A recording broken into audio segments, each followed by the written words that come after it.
Március 9-e van, vasárnapi nap, gyönyörű szép tavaszi idő, bár azt mondják, hogy egy kis lehűlés várható. De nem is ez a lényeg. Igazából az, hogy tegnap március 8-án a Szabadság téren rendeztünk egy flashmobot, ahol is a béke melletti kiállás fontosságát próbáltuk hangsúlyozni. Hát meg kell mondjam, hogy eléggé gyér érdeklődés mellett, ami azért borzasztó, mert Matteo Salvini, Olaszország minisztere, meghirdette ugyanezekre a napokra, március 8-ára és 9-ére Olaszországban az 1000 tér nagygyűlését. Olaszországban ezen a két napon 1000 téren tiltakoznak az emberek.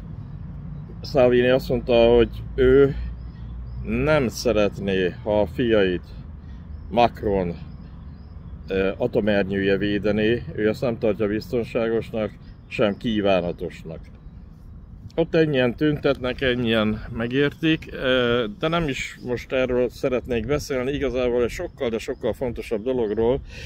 Ugye a vétó után Orbán Viktor belengedte, illetve azóta meg is erősítette, hogy nagyon hamar egy új fajta nemzeti konzultációt fog kezdeményezni, egy véleménynyilvánító konzultációt, mégpedig Ukrajna Európai Uniós tagságáról. Na most néhányunkban felvetődött az a kérdés, hogy van-e rá lehetőség, és azt szeretnénk, hogy legyen, és emellett emeljük fel a hangunkat, és azt szeretnénk, hogyha ti is ebben segítenétek, hogy ezt a kérdést toldjuk meg legalább egy, de inkább 2 kérdéssel. Ez a 2 kérdés közül az első, az pedig, ami már nagyon-nagyon régóta a vesszőparipánk, hogy Magyarország kilépjen-e a WHO-ból.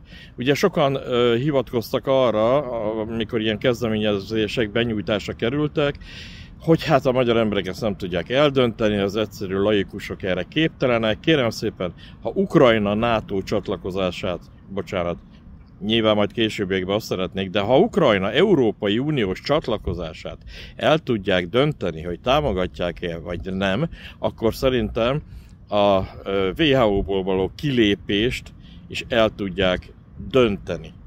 Ne nézzük már az embereket teljesen hülyének, emlékeznek még a Covid-ra, emlékeznek arra, hogy a magyar kormány mindenben a WHO utasítása szerint cselekedett, hát akkor most mondjunk erről egy véleményt. Azt hiszem, hogy azon az A4-es lapon simán, de simán elférne még ez a kérdés.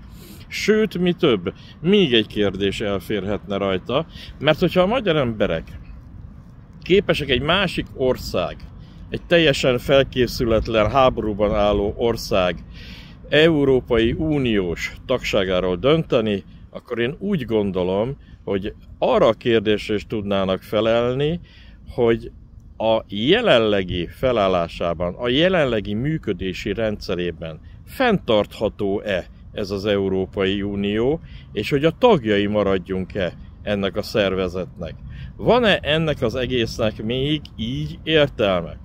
Így, hogy háborúpártiak, így, hogy 100 milliárd eurókat szórnak ki Ukrajnára, fegyverekre, egyebekre, és ez mind-mind az európaiak pénze. Tehát úgy gondolom, hogy a magyar embereket felnőttnek kell tekinteni, nem lehet őket lenézni, és higgyétek el, és higgyék el, hogy ők tudnak dönteni.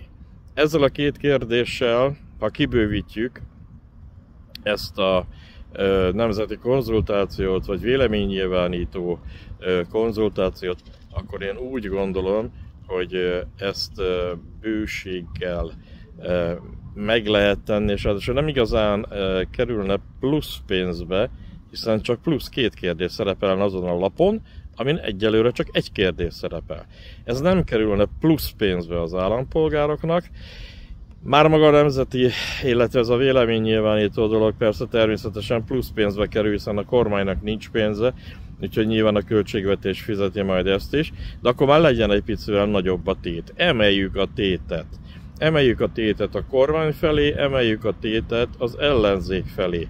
És akkor elválik az ocsó a búzától, megtudjuk, hogy ki az, vagy kik azok, akik hajlandók vállalni a véleményüket, és hajlandóak ezt kinyilvánítani. Kinyilvánítani ebben a formában, úgy gondolom, hogy ez kötelesség, és egyben bátorság is. Bátorságban ne legyen hiány, a kötelességnek pedig tegyünk eleget.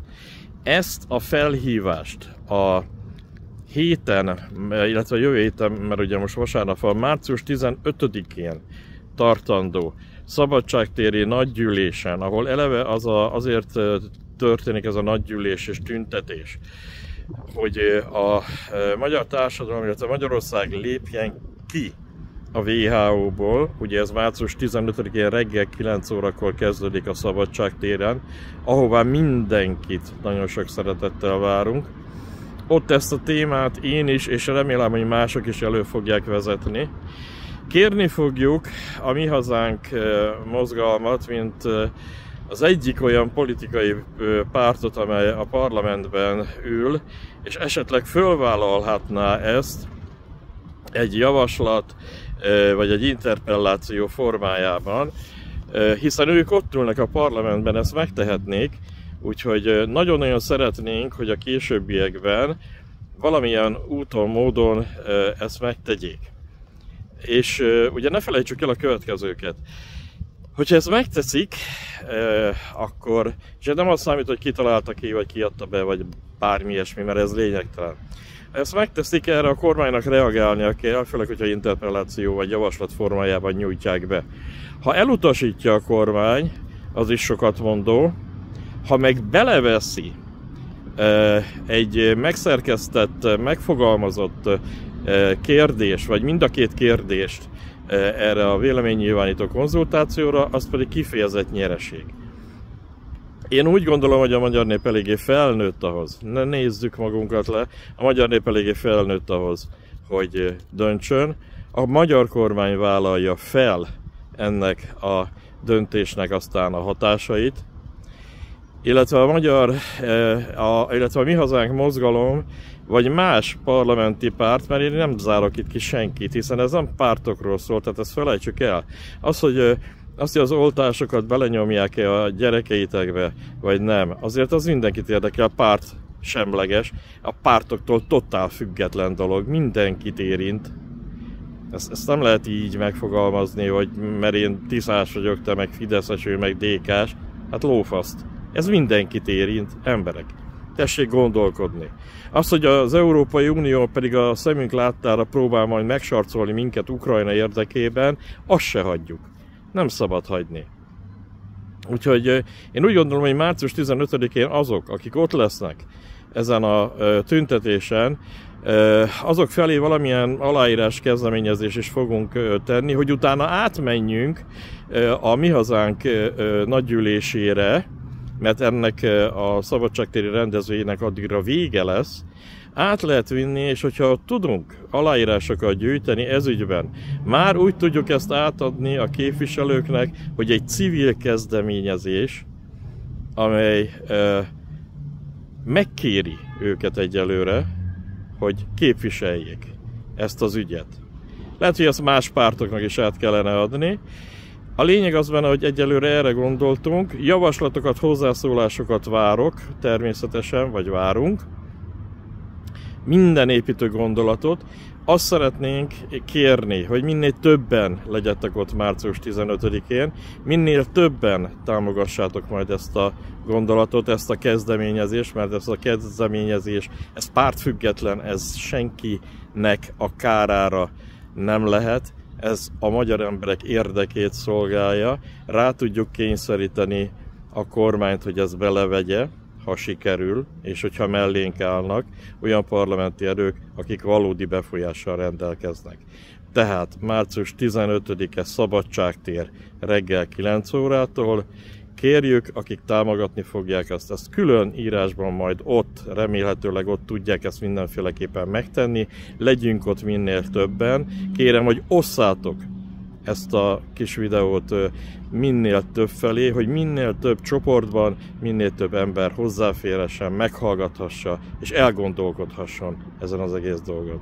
Nagyon szépen köszönöm nektek, további szép tavaszias időt és vasárnapot kívánok nektek. Isten áldjon mindenkit!